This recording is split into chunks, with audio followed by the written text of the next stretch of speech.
오늘 우리가 읽은 출애굽기 20장 16절 말씀을 하나의 근거 구절로 삼아서 오늘 우리가 생각하는 주제는 제9번째 계명의 교훈입니다. 어떤 교훈들을 우리에게 전달해 주는지 함께 살펴보겠습니다. 사람에 대한 계명에서 제5계명에서부터 10번째 계명을 대인계명이라고 부른다 그랬습니다. 그 가운데서 이 9번째 계명은 우리 언어 생활을 어떻게 해야 될까, 언어 생활에 대한 하나님의 뜻이 무엇인가를 잘 가르쳐 주고 있습니다. 사실상 모든 계명들은, 사람에 대한 계명들을 포함해서 모든 계명들은 하나님과 관련이 되고 있다라는 사실을 우리는 잊어서는 안 될 것입니다. 우리가 이런 계명들을 다룰 때 이런 생각을 하는 건 금해야 되겠어요. 잘 지키면 복 많이 받고 안 지키면 복이 되지 않는 정도라고 우리가 생각해서는 안 되고, 이 계명을 어기는 것을 우리가 죄로 여기면서 이런 일들에 대해서 우리가 하나님 앞에 중요하게 생각할 줄 알고 하나님을 두려워할 줄 알아야 된다는 사실입니다. 오늘 저와 여러분이 살고 있는 이 세상은 실제적인 폭력뿐만 아니라 눈에 보이지 않는 폭력이 참 많은 세상입니다. 다시 말해서 언어폭력이 참 넘쳐나는 세상을 우리는 매일 살고 있습니다.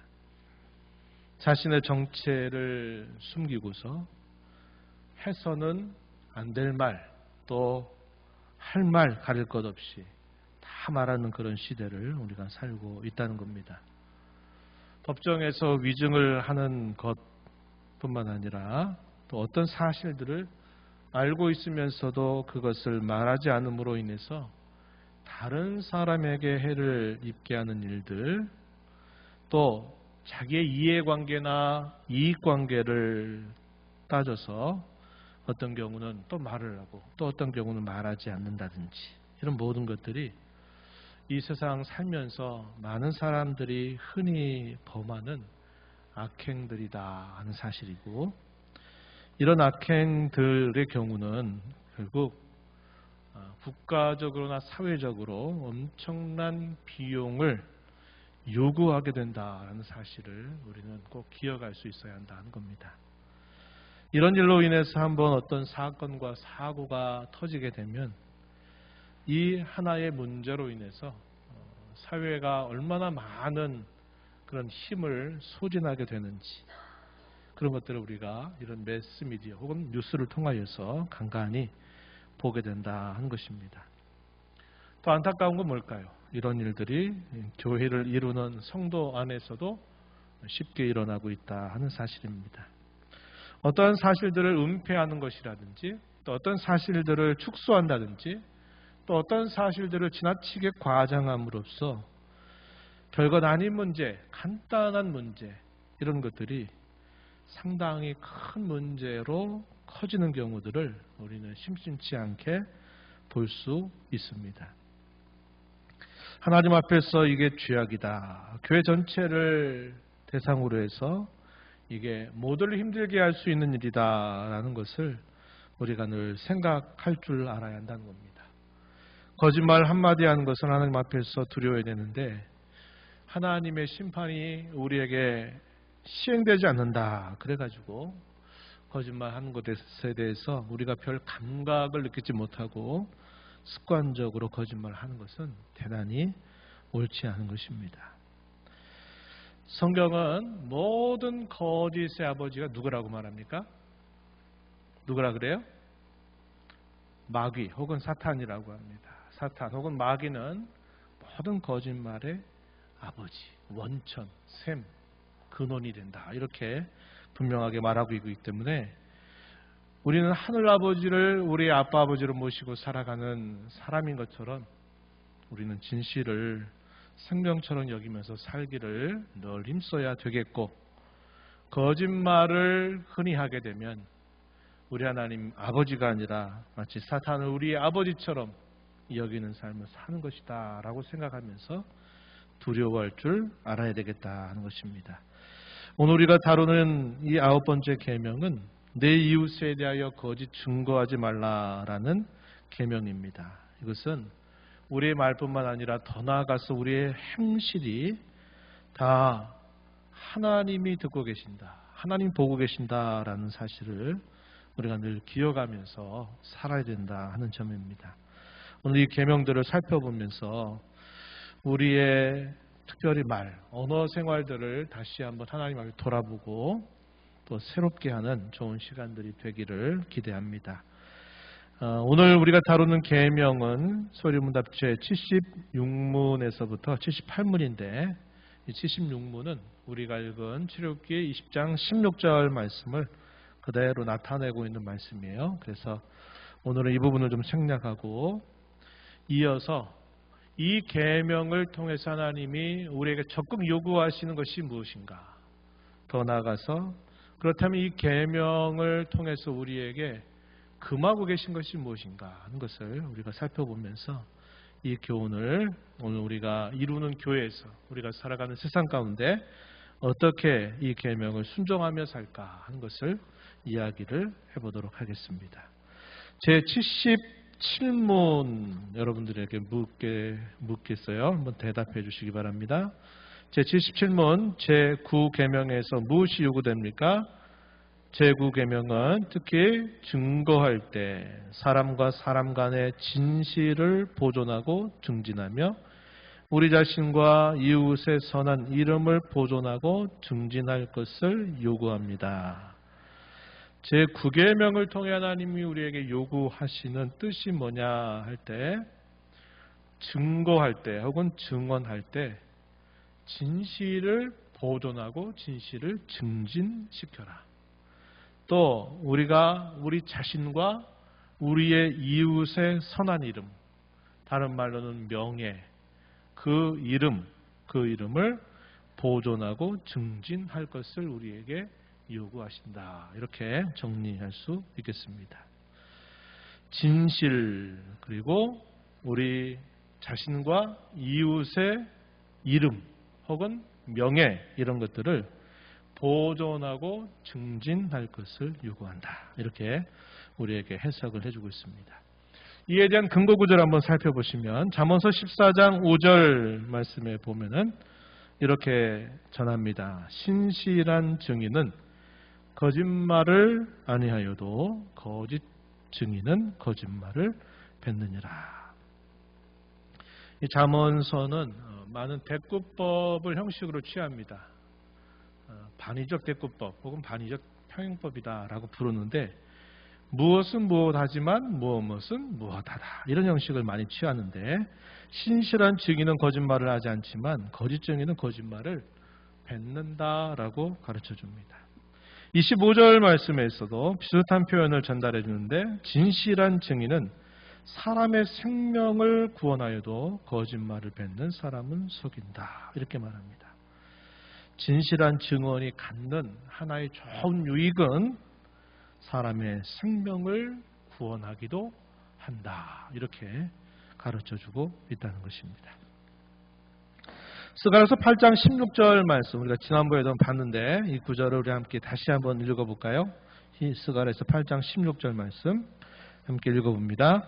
너희가 행할 일은 이러하니라. 너희는 이웃과 더불어 진리를 말하며 너희 성문에서 진실하고 화평한 재판을 베풀고. 아멘. 너희가 행할 일은 이런 일이다. 하나님의 백성으로서 너희가 행하고 힘쓸 일이 이것인데 진실을 말해라. 재판이 진실한 재판이 되게 하고 화평한 재판이 베풀어지도록 힘을 기울여라. 이렇게 하나님께서 선지자를 통해서 말씀해 주셨습니다. 이 9계명은 진실을 보존하고 증진해야 한다라는 사실을 요구하고 있음을 가르쳐 줘요. 진실. 언쟁이나 시비, 옳고 그름에 휘말릴 때가 우리가 살다 보면 자주 있죠. 그럴 때 참된 진실들이 은폐되거나 왜곡이 된다면 이 때문에 많은 사람들이 정신적인 큰 피해를 당하게 되는 경우들이 있다는 겁니다. 옛날 우리 어른들 얘기로 하면 화병이 마음에 생기게 되면 몸의 저항력도 그만큼 약해지고 모든 병들에 쉽게 또 걸려들게 되는 경우들이 있다는 것입니다. 그래서 진실이 얼마나 우리가 살아가는 사회 속에서 중요한가 하는 것을 우리는 알게 됩니다. 우리 성도는 자기 이익에 따라서 판단하거나 말해서도 안 되고 항상 우리는 옳고 그름에 대한 것을 기준으로 말하기를 힘써야 한다 하는 겁니다. 예수님께서 산상수훈에서 가르쳐주죠. 너희 말은 예 아니면 아니요라고 해라. 이에서 지나치는 것이다. 악으로 나타난다 라고 예수님께서도 우리에게 말씀해 주셨어요. 단순한 겁니다. 근데 우리의 말이 많이 길어지고 또 많이 상황이 어쩔 수 없다는 이야기들을 계속 이제 집어넣으면 예, 아니요라고 하는 것에 많은 것들이 그 자리를 차지하게 되면서 우리가 진실을 외면하게 될 수도 있는 것입니다. 그래서 우리의 말은 예, 아니요. 사실에 대해서 옳고 그름을 정확하게 말하기를 힘쓰는 삶을 살아야 된다. 이것이 처음에는 또 때로는 체면이 깎이기도 하고 또 부끄럽고 창피스러운 일이 되기도 하겠지만 결과적으로는 이렇게 하는 것이 문제를 더 크게 만들지 않는 중요한 지름길이 된다는 것을 우리는 기억해야 한다는 겁니다. 더 나아가서 이 9계명은 적극적으로 우리 자신의 선한 이름 뿐만 아니라 내 옆에 있는 우리의 이웃, 우리의 상대의 선한 이름을 보존하고 증진하기를 힘쓰라 이렇게 요구하고 있다 하는 것입니다.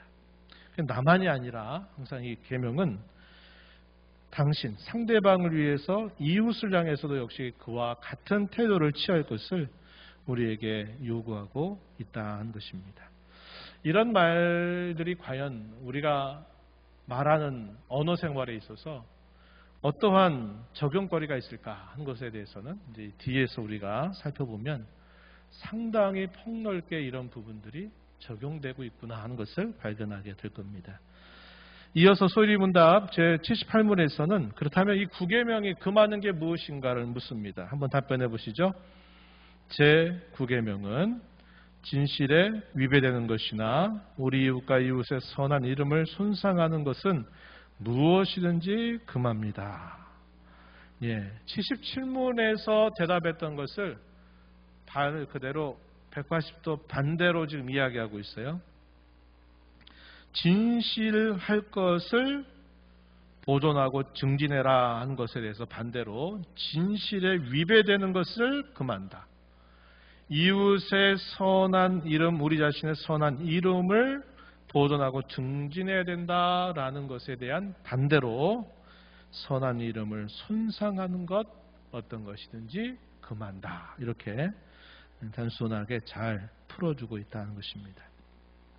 이에 대한 근거 구절들이 세 가지 정도 소개가 되고 있는데 레위기 19장 16절 말씀을 보시면 이렇게 표현했습니다. 너는 내 백성 중에 돌아다니며 사람을 비방하지 말며 내 이웃의 피를 흘려 이익을 도모하지 말라. 나는 여호와다. 이렇게 말씀을 하셨습니다. 백성 중에 돌아다니며 사람을 비방하지 말아라. 내 이웃의 피를 흘려서 너의 이익을 도모하지 말아라. 이 명령을 주는 이가 곧 너희 하나님 여호와다. 이렇게 말씀하셔서 사람을 비방하는 것이라든지 또 사람에게 해를 입히면서 결국은 자기 이익을 도모하는 것들이 하나님이 금하고 계시다는 사실을 가르쳐 주고 있어요. 다음의 구절은 사무엘상 17장 28절의 내용입니다. 어떤 이야기인가 아마 읽어보시면 그 상황이 머릿속에 그려질 겁니다. 우리 함께 이 구절 읽어볼게요. 사무엘상 17장 28절 읽어봅니다. 큰형 엘리압이 다윗이 사람들에게 하는 말을 들은지라. 그가 다윗에게 노를 바라여 이르되 내가 어찌하여 이리로 내려왔느냐. 들에 있는 양들을 누구에게 맡겼느냐. 나는 내 교만과 내 마음의 완악함을 아노니 내가 전쟁을 구경하러 왔도다. 무슨 말씀인지 떠오르시죠? 이스라엘과 블레셋 나라 간의 전쟁이 벌어집니다. 그때는 대표전으로 전쟁이 시작됐어요. 대표전이 뭡니까? 1대1로 한 명씩 대표에서 나와서 1대1 싸움으로 전체 싸움을 결정하자 하는 것이었습니다. 블레셋 진영에서는 키골이 장대한 골리앗이 그들 대표로 나왔습니다. 이스라엘 진영을 향해서 누구든지 나와 싸워서 이긴 사람을 가지고 승패를 결정하자 할 때 아무도 그 골리앗 앞에 나서지를 못합니다. 그러한 이야기를 다윗이 쭉 들었던 거죠. 다윗이 그곳에 오게 된 이유가 뭘까요? 아버지가 내 형제들이 지금 전쟁터에 있는데 어떤가 좀 살펴보고 그들에게 먹을 것을 좀 제공해 주어라 하는 아버지의 부탁을 받고 이곳에 다윗이 찾아온 것입니다. 그런데 다윗이 거기에 있는 몇몇 병사들과 나누는 이야기를 누가 봤냐면 당시에 장남이었던 엘리압이 본 겁니다. 보고 나서 다윗에게 뭐라고 했느냐, 오늘 읽은 이 말씀대로 한 거예요. 화를 내면서 네가 여기 왜 왔냐 이렇게 말하면서 너 전쟁 구경하러 왔지? 그러면서 그를 뭐라고 말합니까? 너의 교만과 내 마음의 완악함을 내가 알고 있다 이렇게 말한 겁니다. 이 다윗에게는 참 황당한 이야기가 아닐 수 없죠. 먼 길을 뒤로 해서 아버지의 명령을 받아가지고 어떻게 있는가 안부를 살펴보려고 온 건데 대답은 뭐라고 말하냐면 네 교만과 네 완악함을 내가 알고 있다. 이 엘리압이 한 말이 맞는 말입니까? 틀린 말입니까? 완전히 틀린 말이죠. 완전히 틀린 말이에요. 동생을 몰라도 한참 모르는 큰형의 말입니다. 거기에다가 나쁘게 말한 거죠. 나쁘게 말했어요. 섣부른 판단, 자기 가지고 있는 편견 혹은 선입견, 이거 가지고 다윗이 마치 그렇게 온 것처럼 사람들에게 말을 하고 다윗을 면박주는 이런 태도를 취한 겁니다. 이렇게 해서는 안 된다 이 말입니다. 우리가 대개 내 입장에서 섣부르게 판단하게 되거나 또 내가 나름 가지고 있는 선입견이 전제가 돼가지고 어떤 것을 마치 사실냥 이야기할 때가 있단 말이죠. 성경은 제9계명을 통해서 이것을 엄격하게 금하고 있다 하는 사실을 우리가 정리해야 되겠습니다. 그래서 이 9계명은 진실에 위배되는 것이라든지 우리 자신의 이름 할 때는 그 이름 안에 우리의 자리, 지위, 명예를 다 포함하고 있는 거죠. 뿐만 아니라 상대방 혹은 이웃의 이름을 부당하게 손상하는 것을 금하고 있다. 이렇게 분명히 가르쳐주고 있는 겁니다. 그러니까 우리가 말할 때 얼마나 조심해야 될지 우리가 이런 계명들을 살펴보게 되면 언어 생활에 대한 하나님의 뜻이 이러하구나 하는 것을 우리가 알 수 있다는 것입니다. 이제 이러한 적극명령 혹은 긍정명령 또 반대로 부정명령을 바탕으로 해서 우리가 특히 말을 하게 될 때나 우리가 말을 듣게 될 때 어떻게 하는 것이 하나님의 뜻에 맞는 것인가 하는 것들을 좀 구체적으로 적용점을 몇 가지 소개해 보도록 하겠습니다. 2번 계명의 적용 첫 번째 말을 할 때 여러 가지들을 한번 정리해 보는데 한번 생각해 보시면 다 수긍이 될 것입니다. 첫 번째 사소한 거짓말이라도 버려야 된다. 항상 사소한 거짓말이라도 하지 않으려고 애를 쓰며 살기를 하나님이 우리에게 원하신다 하는 겁니다. 사소한 거짓말에 해당되는 것들은 사람마다 조금 다르겠지만 대개 이런 경우들은 비슷할 수 있죠. 어떤 책임을 맡았는데 그 책임을 못 맡게 됐을 때 이러이러한 일 때문에 어떻게 됐다. 이게 사실일 수도 있지만 어떤 경우는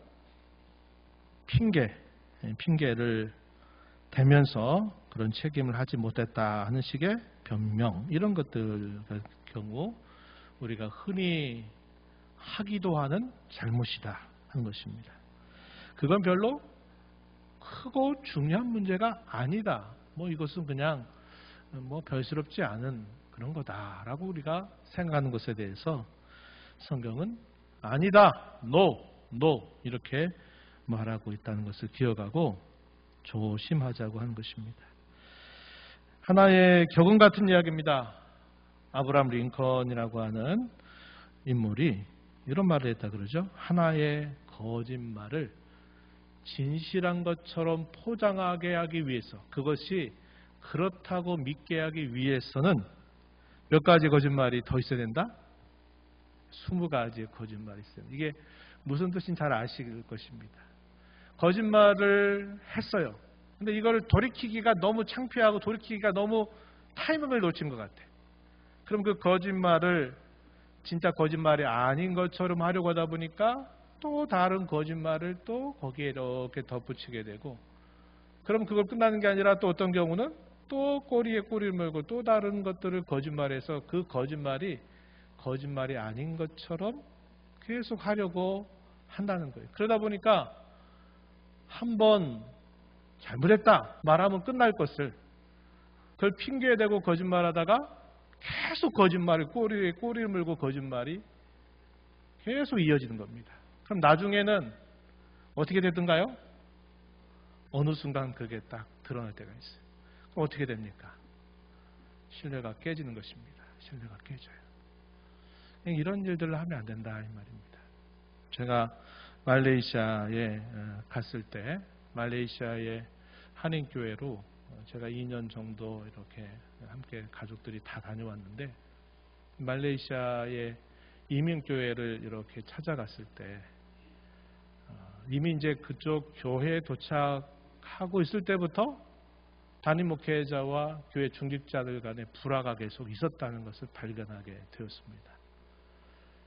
그 이유가 뭔고 하니까 어떻게 보면 큰 거고 어떻게 보면 작은 일인데, 당시에 이제 목회자가 뭔가 이렇게 좋은 어떤 결과를 좀 내야 되겠고 열심히 뭔가를 하고 있다는 것을 나타내려고 뭘 했는데 그게 뭔가 잘못된 겁니다. 그렇게 되니까 그거에 대해서 그냥 솔직하게 이렇게 하다 보니까 이렇게 됐다고 미안하다고 하면은 이게 이제 그때만 지나가면은 괜찮아질 텐데, 이 문제를 아니라고 또 계속 이렇게 얘기를 했다는 겁니다. 그러다가 나중에 보니까 그 거짓말하고 그 상황을 모면하기 위해서 했던 여러 가지 말들이 한꺼번에 다 나중에 보니까 거짓말이었다는 게 드러난 겁니다.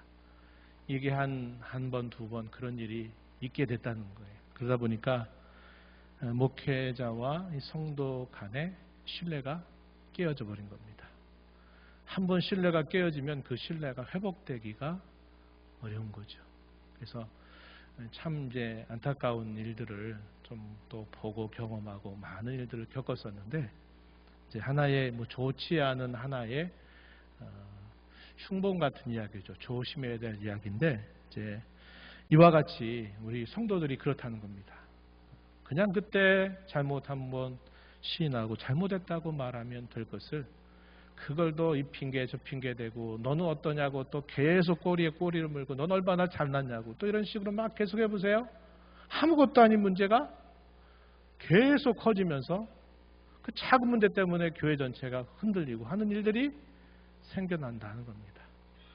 그러므로 우리 그리스도인들은 사소한 거짓말부터 하지 않으려고 결단하고 노력해야 된다는 거예요. 이게 큰 문제로 번지지 않게 하는 아주 중요한 자세라는 것을 우리가 꼭 기억하고 힘써가자는 겁니다. 빌립보서 4장 8절 말씀에 이런 말씀이 있죠. 우리 함께 읽어보겠습니다. 빌립보서 4장 8절 많이 읽어본 말씀이죠. 읽어봅니다.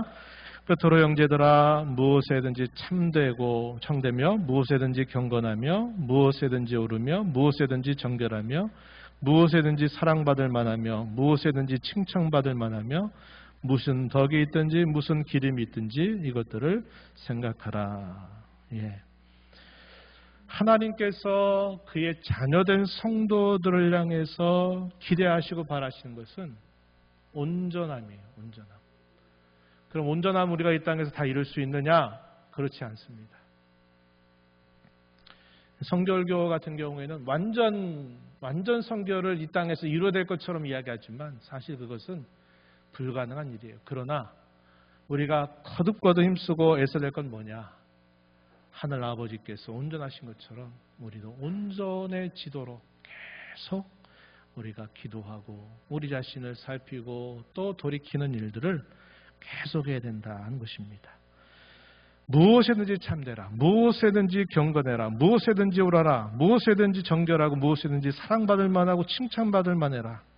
무슨 덕이 있든지 무슨 기림이 있든지 이것들을 항상 생각하도록 해라. 이렇게 사도가 권면하는 것도 우리에게 그러한 가르침을 주고 있다는 것입니다. 두 번째 적용점. 어떤 말을 할 때 사실관계를 근거로 해서 말하도록 힘쓰시라. 그리고 감정을 섞어서 말하는 것들에 대해서는 항상 조심하시라 하는 것입니다. 특별히 이제 우리 한국 사람들은 이 정에 많이 장점이 되기도 하고 이것이 단점이 되는데, 단점 중에 뭐냐면 이 어떤 언어를 할 때 여기에 이제 내 기분이 실려가지고 뭔가 감정이 들어간 말들을 하게 되면 그때부터는 사실관계는 싹 중요한 문제가 안 돼버리고 말아요. 그때부터 말 그대로 이제 감정 싸움으로 번져가지고 나중에 무슨 결말을 내게 될 때가 많이 있다고 하는 것입니다. 항상 우리가 이런 면에서는 각별한 주의가 필요합니다. 우리 한국 사람들의 언어 생활은 더 그래요. 예전에 여러분, 요즘에는 이제 이런 것들이 사라졌어요. 근원적으로 차단했습니다. 정치적인 이슈에 대한, 예를 들어 뉴스에서 그 당에 대표되는 사람을 초대하거나 아니면 반대편에 있는 사람들을 초청해서 이야기를 해서 토론을 해요.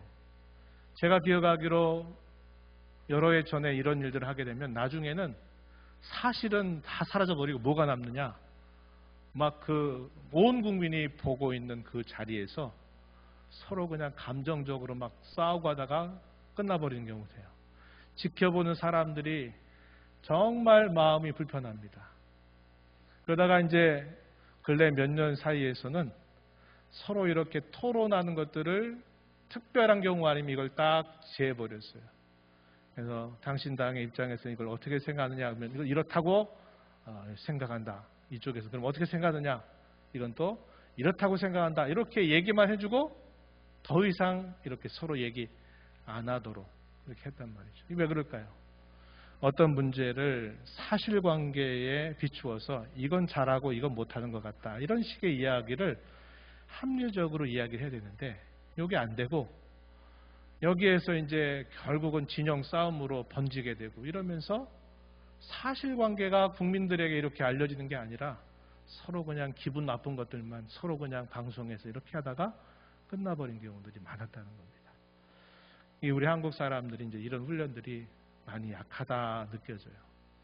유럽이라든지 이런 데 합리성을 대단히 중요하게 여기는 사람들은 이런 것들을 조금 구별해서 하는 게 되는데 우리 한국 사람들은 하나가 나쁘면 다 나쁜 거예요. 하나가 좋으면 다른 것도 다 괜찮아요. 이런 식의 언어 생활은 우리가 성도로서 늘 조심해야 된다 하는 것입니다. 야고보서 1장 19절 20절 우리 잘 아는 말씀이 기록되어 있습니다. 뭐라고 말씀하느냐? 듣기는 속히 해라. 그러나 말하기는 어떻게 해라? 더디해라. 그리고 20절에 성을 내는 것이 하나님의 뜻을 이루지 못한다. 그래서 어떤 일들을 사실관계를 잘 생각해서 좋은 거 또 부정적인 것들을 평가하고 뭔가 정리를 하면 발전이 될 텐데 이 사실관계가 아니라 거기에 감정과 기분이 다 그 말 속에 들어가다 보니까 결국은 하나님의 일을 결국 망치게 되는 일들이 많다는 것입니다. 세 번째, 진실이라도 상대방의 잘못과 의무를 까발르듯이 말하는 것은 옳지 않다는 겁니다. 사실이 그래요. 사실관계에 입각은 했어요. 그런데 상대방의 그 약점, 허물, 잘못한 것을 다른 사람을 다 알아들으라고, 아무게 누가 뭘 했다고, 또 누가 이렇게 했지 뭐야, 이렇게 하면서 막 그 약점을 막 폭로하듯이 말하는 거, 이것도 바람직하지 않다 하는 것입니다. 상대방에 대한 항상 너그러운 태도를 가지도록 노력해야 합니다. 성경이 요구하는 진실은 반드시 사랑을 근거로, 사랑을 전제로 해서 행해져야 된다는 사실 우리가 기억해야겠습니다. 오늘 오전 시간에 사랑이 없으면, 사랑은 영원하다 그러면서 천사의 말을 하고, 또 자기 몸을 내어주고 놀라운 신비한 지식을 가지고 있고 능력을 행한다 할지라도 사랑이 없으면 아무것도 아니다, 이런 말씀을 우리가 찬송 중에 들었습니다. 사랑이 항상 바탕이 되도록 해야 된다 하는 것 우리가 꼭 기억해야겠습니다. 네 번째는 자리에 없는 사람을 이야기할 때가 있죠. 같이 이야기하다가 그 자리에 없는 다른 성도나 다른 사람에 대해 이야기할 때는 좋은 이야기는 괜찮아요. 그러나 부정적인 이야기는 하지 마세요. 여기는 최대한 피하라 그랬는데 하지 마세요. 하지 마시라고 제가 권면드립니다. 하지 마세요. 부득이하게 어떤 연결을 이야기할 때는 사실관계에 있어서 시인하는 정도 이렇게 할 것이고, 성도가 자리에 없는 경우 혹은 일상생활 속에서 다른 사람이 없는 자리에 있을 때 그 사람의 약점과 그 사람이 나쁜 점을 말하는 것은 금하시라는 겁니다. 금해야 합니다, 이 말입니다. 남이 없는 자리에서 험담하는 것은 잠언서 보니까 그런 것들은 뱃속 깊이 내려가는 특징이 있대요. 음담패설, 또 좋지 않은 말, 이것들은 왜 이렇게 우리 머릿속에 잘 기억되고 이게 잘 안 사라지는지 아주 특이한 본성을 가지고 있단 말이죠. 그래서 다른 사람을 험담하는 것 늘 조심하고, 약점을, 허물을 드러내는 것, 그것이 맞는 사실이라도 그런 말들은 하지 않도록 해야 합니다. 다섯 번째, 고자질과 아첨과 중상을 하지 말고 그런 사람들은 멀리하도록 하십시오. 금묵자는 뭐라 그래요? 한참말로 금묵자는 흙이라 그러죠. 묵을 가까이 하는 사람은 까매진다고 이야기했습니다. 성경도 같은 표현을 해요.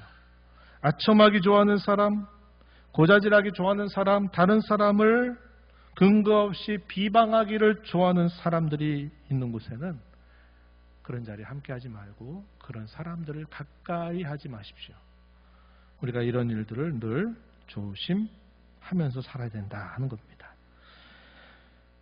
그리고 여섯 번째, 자신과 상대방에 대해서 과소평가하는 것도, 또 과대평가하는 것도 우리는 조심하도록 힘써야 된다는 겁니다. 자기 자신에 대해서 또 다른 사람에 대해서 지나치게 자기를, 겸손보다 더 안 좋은 부정적인 것들이 있죠. 자기를 아주 아무것도 아닌 것처럼 격화시킨 듯한 발언하는 것, 이런 것들도 바람직하지 않습니다. 왜 그럴까요? 하나님이 저와 여러분을 그렇지 않다고 여기신 거 아닙니까? 그렇죠?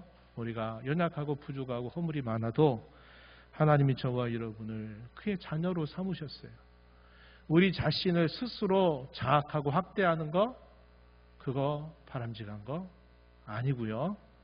반대로 과대평가하는 거, 또 과장하는 거, 역시 이것도 올바르지 않다 하는 것 꼭 기억해야 되겠습니다. 일곱 번째는 거짓말을 변호하거나 자기 유익과 관계에서 이익이 된다 해서 그것을 두둔해서는 안 된다 하는 겁니다. 우리가 살고 있는 사회는 돈을 받고 돈을 많이 주고 하면 이제 옳지 않은 그런 일에 우리가 함께 잘못된 일에 동조하는 경우들이 상당히 많이 있다는 겁니다. 변호사들이 참 곤란스러울 때가 언제일까요? 분명히 잘못한 경우에도 변호사를 선임해서 세울 수 있는데 그 변호사의 목적은 이 사람을 무조건 보호하고 이 사람이 형벌을 받지 않도록 하는 게 목적이다라고 생각하면 어떤 일이 생기겠어요?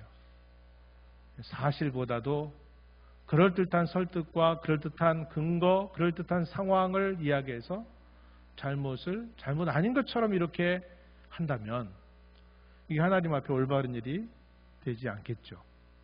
그러니까 이런 경우에도 믿는 성도들이 변호사를 하거나 검사의 직을 맡게 될 때는 그저 세상에서 돈 주니까 또 목적이 이렇다고 하니까 거기에서 최선을 다하지라는 자세보다 분명한 사실의 근거에서 지나치게 사실보다 더 많은 벌을 부과받을 때는 변호를 해줘야 되지만 분명히 잘못한 것이 드러나는데도 상황을 탓하고 뭔가 그럴듯한 어떤 이야기를 통해 가지고 벌받지 않게 하는 것은 그리스도인에서 합당한 자세가 될 수 없다 하는 것을 우리는 생각할 수 있어야 되겠다는 것입니다. 우리의 말은 결국 무슨 목적으로 해야 되느냐? 덕을 세우기 위해서 해야 된다 하는 것을 우리는 늘 기억하고, 똑같은 말이라도 어떤 말은 상대방을 깎아내려서 더 이상 일어나지 못하게 하고 무너뜨리는 쪽으로 작동하는 경우도 있지만, 또 어떤 경우에는 그 사람을 고쳐서 뭔가 다시 시도하고 다시 세울 수 있도록 해주는 방향으로 말이 이끌려 갈 수도 있다는 겁니다. 그럴 때 우리 성도들의 말하는 중요한 목적은 덕을 세우기 위한 것이다. 이것을 꼭 기억하자는 겁니다. 그럼 큰 두 번째, 말을 들을 때는 이렇게 하자. 제가 권면하고자 하는 것은 첫 번째, 말 그 자체보다는요, 상대방의 의도와 동기를 읽으려고 노력을 하자고 하는 겁니다. 쉽지 않지만 어떤 말 자체를 곱씹어 가지고 너 이렇게 말했어? 이렇게 해서 접근하는 자세보다는 그런 말을 하게 되는 배경이나 의도, 동기가 무엇인가를 잘 살피게 되면 우리가 많은 실수를 줄일 수 있게 된다 하는 사실입니다. 그래서 무슨 뜻으로 했는지를 좀 정확하게 파악하려고 하는 마음을 갖고 듣는 자세를 가지게 된다면 우리가 더 성도답게 들을 수 있겠다 하는 것입니다. 두 번째, 겸손한 마음으로 듣고 그 말을 통해서 자신을 살피려고 하는 자세를 먼저 갖는 것이 좋겠다 하는 겁니다. 이런 예를 우리가 잘 알 수 있는 좋은 양본이 될 수 있는 경우가, 다윗이 압살롬의 반역을 피해서 그가 피난길을 걸어가게 될 때 사울 왕가의 사람이었던 시므이라고 하는 사람이 부당한 사실로 그를 비난하고 저주하는 일이 있었죠. 그 사람이 뭐라고 말합니까? 사울의 일가를 다 죽이더니 당신 아들로부터 이렇게 비난받고 쫓겨나서 이렇게 떠나가는구나, 이렇게 말하면서 다윗을 막 공공연히 비난하고 저주하는 일을 행했던 것입니다. 다윗의 신하들은 말해요. 왕이시 한마디만 하십시오. 저 개같은 사람 단칼에 끝장내겠습니다 라고까지 다윗에게 말하지만 다윗이 뭐라고 말합니까? 내버려 둬라. 하나님이 저에게 이렇게 말하고 저렇게 말하는 것이니 내버려 둬라. 그러면서 하나님이 선히 여겨주신다면 하나님께서 나를 다시 황궁하도록 인도해 주시기를 바란다고 말했습니다. 긴 시간이 지나지 않았죠? 어떻게 됐습니까? 다윗이 다시 황궁했어요. 시므이는 약속한 대로 그를 죽이진 않지만 그의 아들 솔로몬에 의해서 이 시므이가 결국 처단되는 그런 결말을 맞게 됐다는 걸 우리가 기억합니다.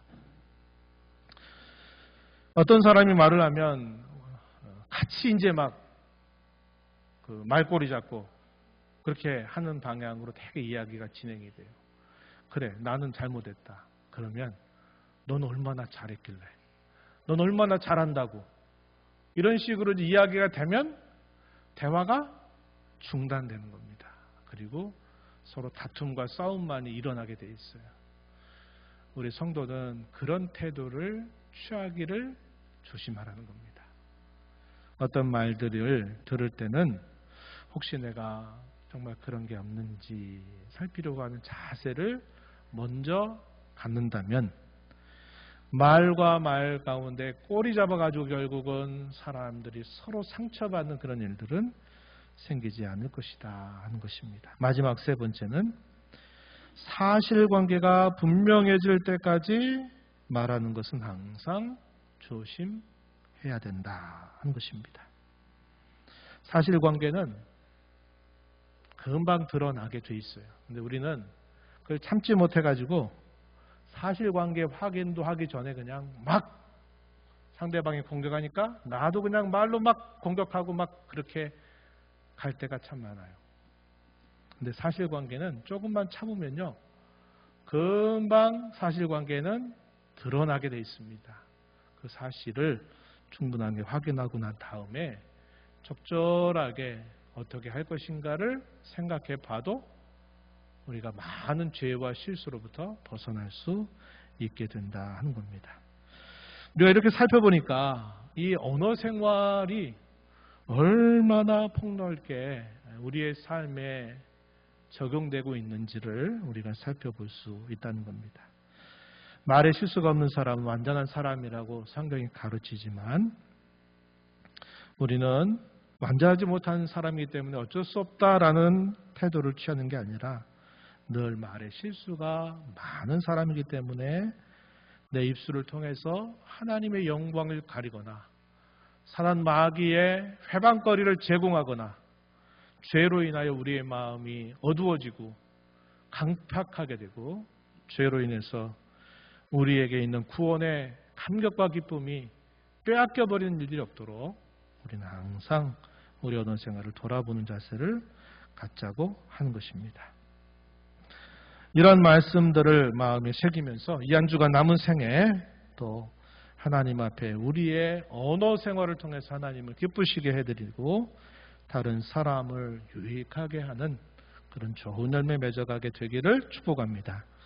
하나님 아버지 감사합니다. 9번째 계명을 살펴가면서 거짓 증언하지 말아라, 거짓말하지 말라 하는 이 말씀이 저희가 살아가는 삶 속에 얼마나 폭넓게 또 얼마나 뿌리 깊게 자리 잡고 있는가를 살펴보았습니다. 이런 말씀의 교훈들을 저희 마음에 잘 새겨서 말을 들을 때 또 말을 할 때 항상 하나님의 자녀라고 하는 사실을 기억하고 신중하고 조심하고 특별히 저희가 말하는 모든 일에 있어서 덕을 세우기를 힘써가는 저희들의 언어 생활이 되게 하여 주셔서 하나님께 영광이 되게 하시고 모두에게 선한 영향력을 끼치는 저희들이 되게 하여 주옵소서.